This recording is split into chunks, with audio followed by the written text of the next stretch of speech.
విద్యా వ్యవస్థ పూర్తిగా వ్యాపార ధోరణితో నడవడం తనను తీవ్రంగా కలిసివేస్తుందని ఉపాధ్యాయ ఎమ్మెల్సీ అభ్యర్థి సుహాసిని ఆవేదన వ్యక్తం చేశారు. సిద్దిపేట ప్రెస్ క్లబ్ లో నిర్వహించిన మీడియా సమావేశంలో ఆమె మాట్లాడారు. ఎమ్మెల్సీ ఎన్నికలు 3 పువ్వులు 6 కాయలుగా పూర్తిగా డబ్బు ప్రవాహంతో కొనసాగుతున్నాయన్నారు. 30 సంవత్సరాల తన అనుభవంలో ఉపాధ్యాయ ఎమ్మెల్సీ ఎన్నికలు సాదాసీదాగా కొనసాగేవని, కానీ ఇప్పుడు రాజకీయ రంగు పులుముకున్నాయని ఆరోపించారు. విద్యను కార్పొరేటీకరణ చేసిన సంస్థల అధినేతలు ఎమ్మెల్సీగా గెలిచి విద్యా వ్యవస్థను ఎలా కాపాడగలుగుతారని ప్రశ్నించారు. తనను ఉపాధ్యాయ ఎమ్మెల్సీగా గెలిపిస్తే ప్రభుత్వ, ప్రైవేటు ఉపాధ్యాయులు ఎదుర్కొంటున్న అన్ని సమస్యల పరిష్కారం కోసం పోరాటం చేస్తానన్నారు.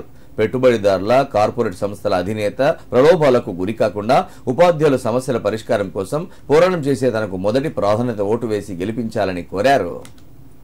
సమాజంలో చూస్తుంటే పెట్టుబడిదారీ విధానం కనిపిస్తుంది ఈ యొక్క విద్యా వ్యవస్థలో.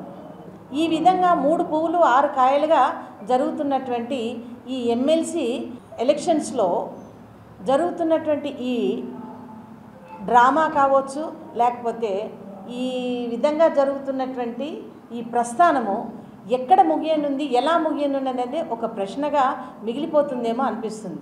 ఎందుకంటే విద్యా వ్యవస్థలో ఈ విధమైనటువంటి పరిస్థితులు ఇంతకుముందు ఎన్నడూ చూడలేదు. 30 సంవత్సరాల నా సుదీర్ఘమైనటువంటి ప్రయాణములో విద్యా వ్యవస్థలో ఎప్పుడు కూడా టీచర్స్ ఎమ్మెల్సీలు ఎలక్షన్స్ చాలా సాదాసీదాగా జరిగేవి. కానీ ఈ రోజున పూర్తిగా రాజకీయ రంగు పులుముకుంటున్నాయి పూర్తి స్థాయిలో. మీకు తెలుసు, నేను చెప్పవలసిన అవసరం లేదు.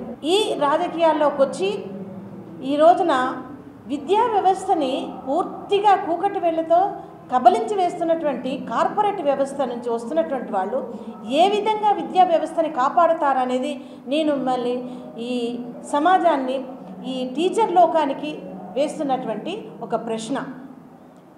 విద్యా వ్యవస్థ అంటే అది ఒక వరము లాంటిది. దానిని కూడా రాజకీయం చేసి డబ్బుతో కొని డబ్బు పంచి మరి ఏం చేద్దాం అనుకుంటున్నారు? దీనికి చదువుకున్నటువంటి వాళ్ళు, విజ్ఞానవంతులు, మరి గురువులుగా పనిచేస్తూ సమాజంలోనే ఒక అత్యున్నత స్థాయి ఉన్నటువంటి వాళ్ళు ఇట్లాంటి వాటికి లొంగరని నా ఉద్దేశం. మా టీచర్లందరికీ కూడా క్యాష్లెస్ ట్రీట్మెంట్ కావాలండి, లేదా ఒక హెల్త్ కార్డ్ కావాలి, లేదా ఒక హెల్త్ స్కీమ్ కావాలి, మాకు ఒక హెల్త్ ఇన్సూరెన్స్ కావాలి.